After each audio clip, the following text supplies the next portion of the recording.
What's up, dude? Hello everybody, welcome back to my YouTube channel. So, another day, another true crime story. I have been doing a crime story in all 50 states, and right now we have worked our way all the way up to Minnesota. So that is what we are doing today. This one is a little bit different. I thought we kind of could use a little bit of a break from the incredibly sad stuff and have a story that has a little bit more of a happy ending. I think you guys are really going to get a kick out of this one. So, jumping right into it. Around 8:40 on November 30th, Derek and his wife, I think her name is Dina.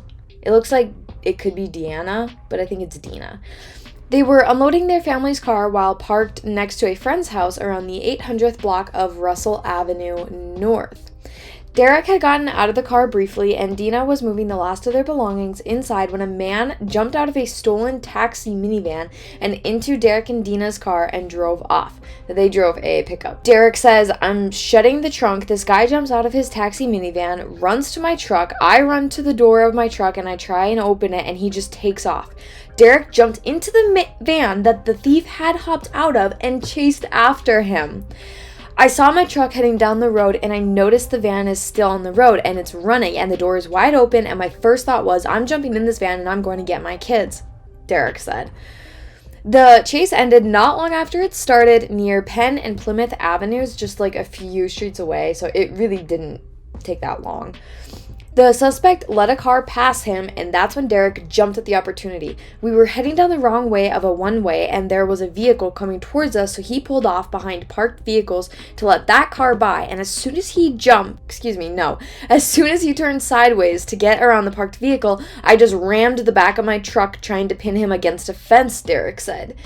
After the rear-ending stopped, the suspect got out of the pickup and took off. "I ran up, I checked on the kids, I looked at him, and he is halfway across the parking lot, and he's just yelling, 'I'm sorry,'" Derek said. Thankfully, no one was hurt, considering that Derek and Dina's 4 children under the age of 5 were still in the pickup that the thief had taken. The only damage that was done to the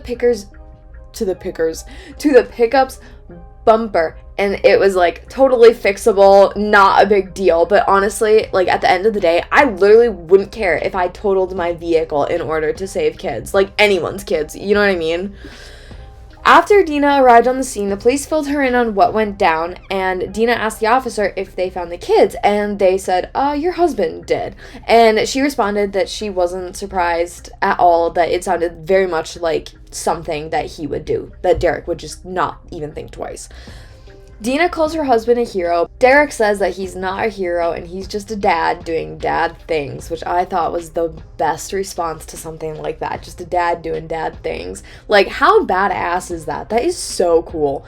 The case is under investigation, but there's been no arrest so far. Honestly, I think all that's important is that the kids were okay and that they are back with their parents and everyone's totally fine. And all 4 kids under the age of 5, which, like, go Dina. You go, girl.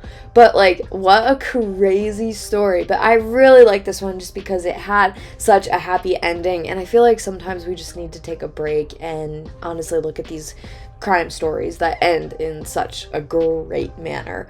There was a GoFundMe for Derek and Dina to get their pickup fixed and any other, like, expenses that they had with that. And it sounds like it's all been taken care of. Everyone chipped in and the pickup's fixed, the kids are safe, and Derek's just doing a dad's job. So anyways, I hope you guys like this story because I really enjoyed this one. If you guys would like to see more videos, not exactly like this one, because normally I'm doing like murder cases, but if you are interested in my videos, please be sure to like this one and go and subscribe to my channel. But if not, that's totally cool. Thanks for hanging out with me, and I hope that you guys have a great night or day, I should say. This goes up at 7 a.m. But for those of you that will be back to my channel again, I will be back tomorrow with another True Crime Courier video. Thanks for watching, guys.